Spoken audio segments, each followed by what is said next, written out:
We went to Subic to celebrate my birthday at Subic Safari. Subic is known for its beaches, wildlife parks, and laid-back coastal vibe. What was supposed to be a one-day trip turned into an unexpected four-day getaway. From good food to beach days and random adventures, this trip ended up being more than we planned. And definitely way, way more fun. So come and let's enjoy Subic together. Journey in 3, 2, 1.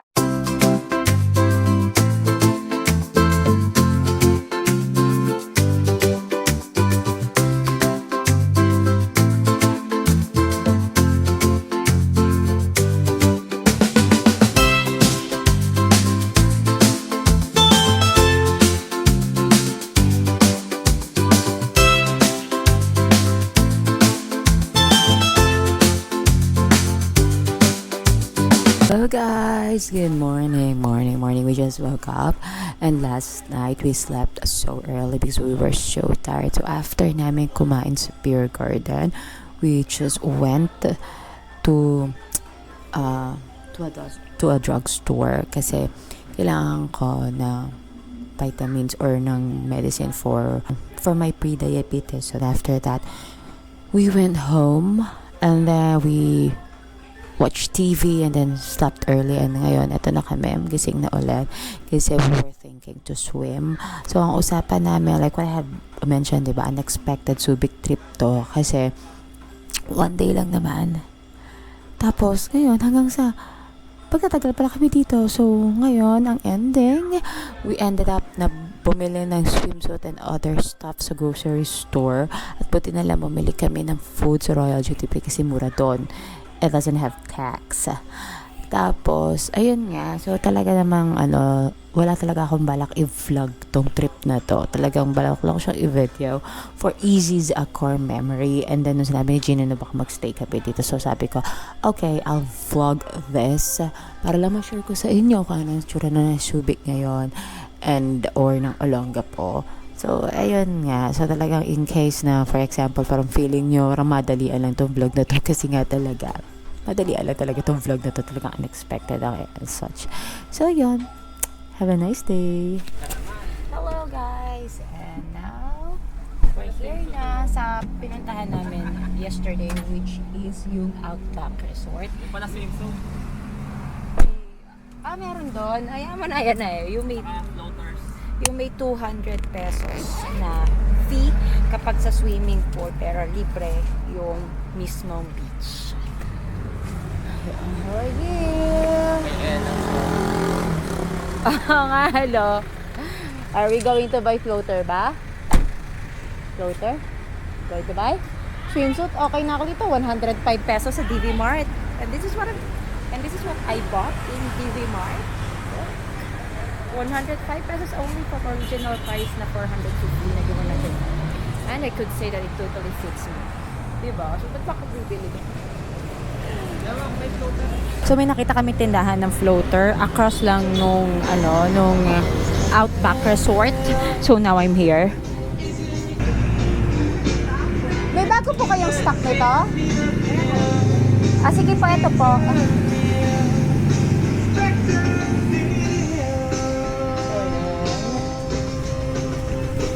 Ayun, 100 lang daw. So, kukunin na namin. So, let's see. Diba? 350. Yung mga swimsuit, samantalang ito, nakuha ko lang siya na 105. And I really like it, actually. Talaga ako, chamba talaga ako. Kasi may mga dress pa rin sila. Ito kaya, I'm not sure kung magkano to kasi ito, nabili lang namin ng 50 pesos sa palengke sa downtown Olongapo. Okay, I'll get it. May ano na po kayo nito? Yung pambomba na kayo? Pwede na pabomba dito? Ayan. So I actually did not expect that Gino would order food. So this is what he ordered. Thank you. Parang ano lang to. wala lang, beginner something lang namin. So actually we're still full because we just ate breakfast in our Airbnb. Well, yeah, siguro parang habang pampalipas oras, diba? And besides, it's still early, 11:03, and we're gonna stay here up till 6 p.m. So this is what we're going to do then. Order naman tayo. Water. Water, hindi na tumaalat. Ay, nakain na.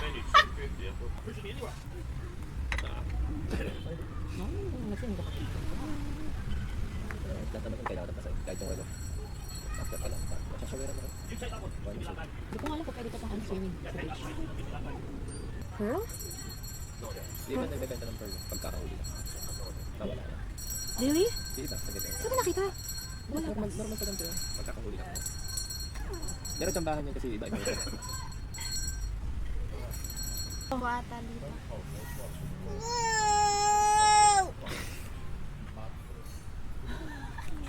So nakatulog si Yzzy, ako naman nag-sunbathing. Pero ngayon, since nagising na siya, we decided to walk by the beach. Para lang tuluyan siyang magising and para na masulit namin to before we eat our lunch. Ayun sila. Ayun, cute tong bata. O, diba? May dala pa siyang may dala pa siyang red horse. So, ito, naglalakad-lakad nga lang kami before we head off to eat our lunch. And parang, yun, nag-sunbathing nga lang naman ako for 30 minutes kasi hindi rin siya masyadong maaraw. I mean, maaraw and then suddenly magiging gloomy. Ayun, konti lang din ng tao, maybe because of yung holiday kasi, sabi nga ni Gino, pang Baguio, yung feels niya. Hindi naman kasi siya summer. So, that's why expect nyo na medyo hindi crowded dito or more likely siguro crowded pero around La Union or Baler, pero dito talaga wala masyadong tao. Ayan o.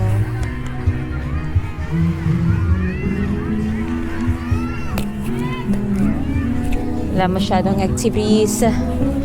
Ayan, magbibidyo-bidyo okay lang yung mga tao.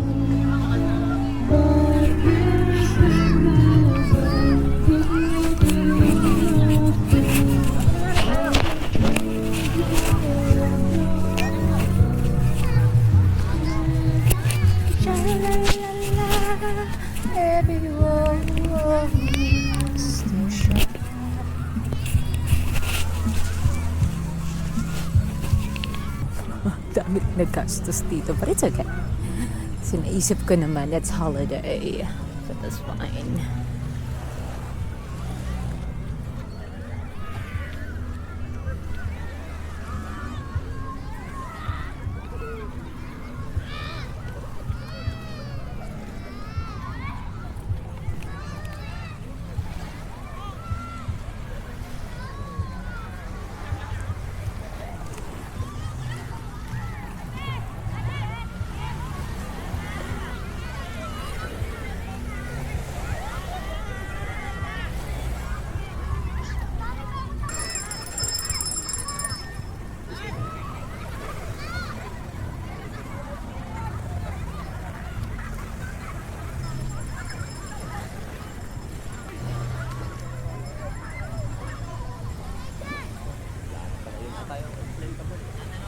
Which one? Ay, ayun o. Oh. Pwede niyo yung panuto nun. Dalawa na lang. Mura na lang. Yun na, 800? 190?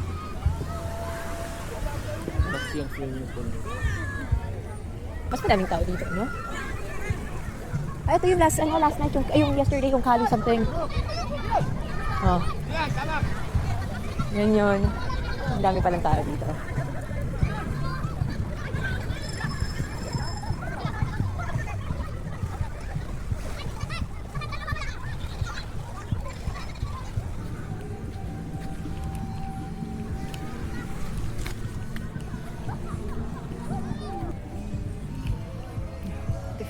Time for lunch.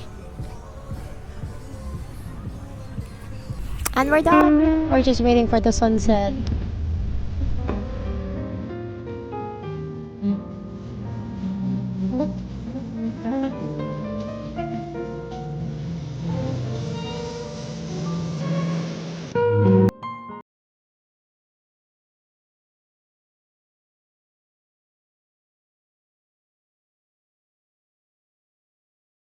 Morning! So this is our last day here in Olongapo and we're heading home. Na after this, ay hindi pala, pupunta pala kami na SM Clark to eat lunch and then I'm going to meet my friend, the one that I met in Korea. Hi, Jessa! I'm going to meet her. And then, ayun, after that, we will go home na kasi more likely, baka traffic na. Kaya, we actually wanted to head home as early as possible kasi nga, bilihan na ng paputok. Because today is December 29 and yes, actually it's my birthday, my 36th year in this world. So anyway, going back, so ayaw namin kasi na ma-stuck sa traffic all the way home, kaya ayun, as much as possible we want to go home as early as we could and then ayun, pahinga and then plan ko anong mga lulutuin this coming New Year and sana ma-upload ko to before mag New Year pero ewan ko lang kasi talagang dami kong backlogs and besides busy may mga inaasikaso kami syempre off-cam and yeah, I'm planning something para sa sarili ko. And actually, ito, by the way, itong talaga Subic trip ito, this was such an spontaneous trip. Nagplano na talaga kami before Christmas na mag-getaway kami. Pero, before we left to Bulacan, wala kaming na-book na, what do you call this, na mga hotel. And it was expensive that time. So, stick to our plan para dun sa Zoobic Safari for Yzzy. And then after nun, uwi na lang kami. I mean, ako kasi hindi ko na taong madalas kapag lumalakad, may extra shirt ako or dress just in case na may iba pa kami puntahan. So, yun. And then also for Yzzy. And then, so yun, so pumunta kami yan dito sa Subic. Tapos nung sa Subic na kami, bigla sabi ni Gino, sige, since may gusto ka pang ibang puntahan, mag-extend tayo ng one day. So, nag-stay kami doon sa downtown Olongapo. And then, nung nagsa downtown Olongapo na kami, kinabukasan nung mag-check out kami, biglang sinabi niya na, ay, nakakita ako ng Airbnb malapit sa sa beach. So, mag-spend pa tayo ng couple of days till birthday mo. Kasi hindi na naman tayo. So, yun, ang ending na, we ended up till today, na instead na one day lang, or instead na uwian lang, tas naging one day, ang naging ending, naging till today, which is 4 days. Diba? So, yun. So, ang ending nun, since nga, extra close naman ako, pero however, syempre, hindi siya sasapat ng 4 days, bumili na lang kami ng iba naming gamit sa DV Mart. Buti na lang, there is a DV Mart near us. Mamili kami pati swimsuit.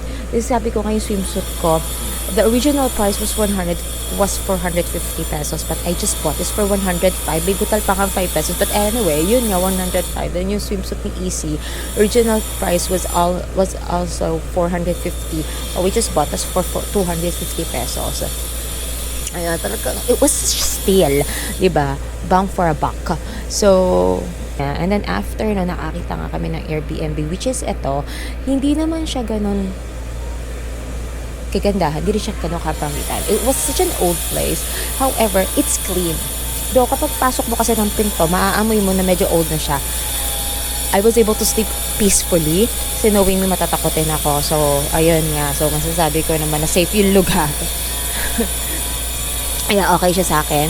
Malinis din yung CR, no? Yun nga, pero yeah, kung maarte ka tapos gusto mo na medyo talagang mabango-bango at saka bago, this place is not for you. Pero ako naman kasi as okay yung restroom, and then malinis nga siya, though it's old, okay siya sa akin.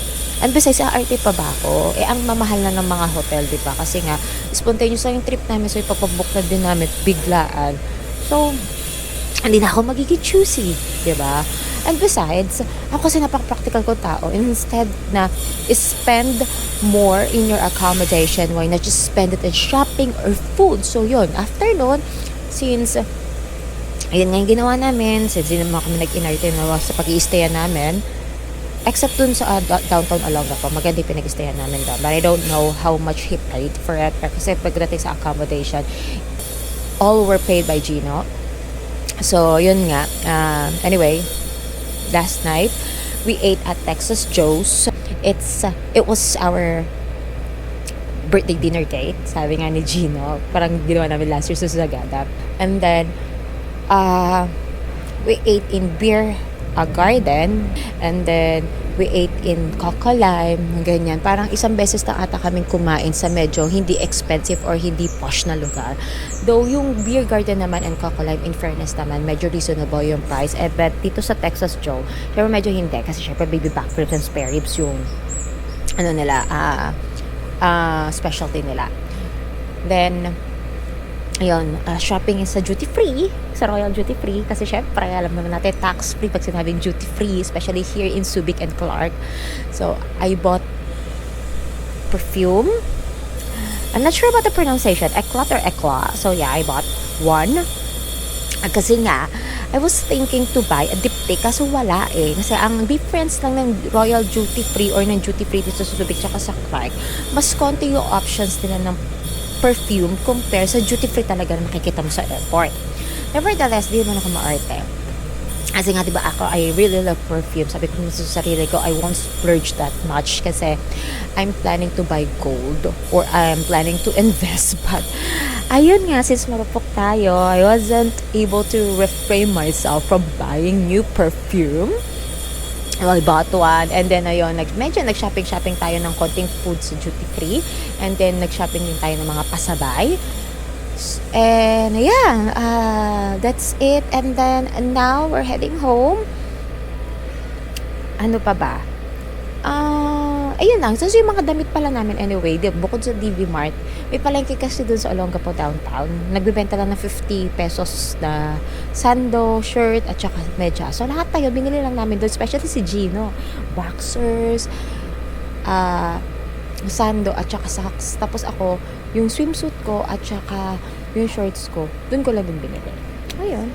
That's what happened. So now we're heading home. So I'm not sure yet kung makakapag-vlog pa ako. So if ever na hindi. So thank you for being with me during our spontaneous Subic trip. So I'll see you again next time. And do not forget to share, like, and subscribe. I'll see you again. Bye! Angas. 100 pa. We're now here in Clark, Pampanga.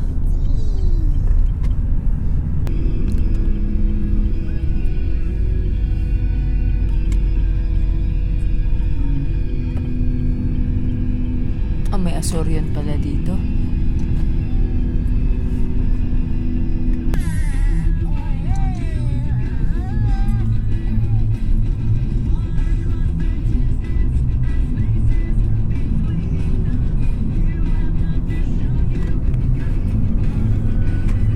Hello. We're now finally here at SM City, Clark, Pampanga. I'm going to meet my friend, the one that I told you earlier, nang mimit natin dito, the one that I met in Korea. And actually, after ages, ngayon na lang ulit ako nakapunta dito. Siguro the last time talaga pumunta ako sa SM Clark itself was 2010 pa. Or nakapunta na lang ng Clark, pero sa SM pa pa. So now we're going to have our lunch first, and then after that,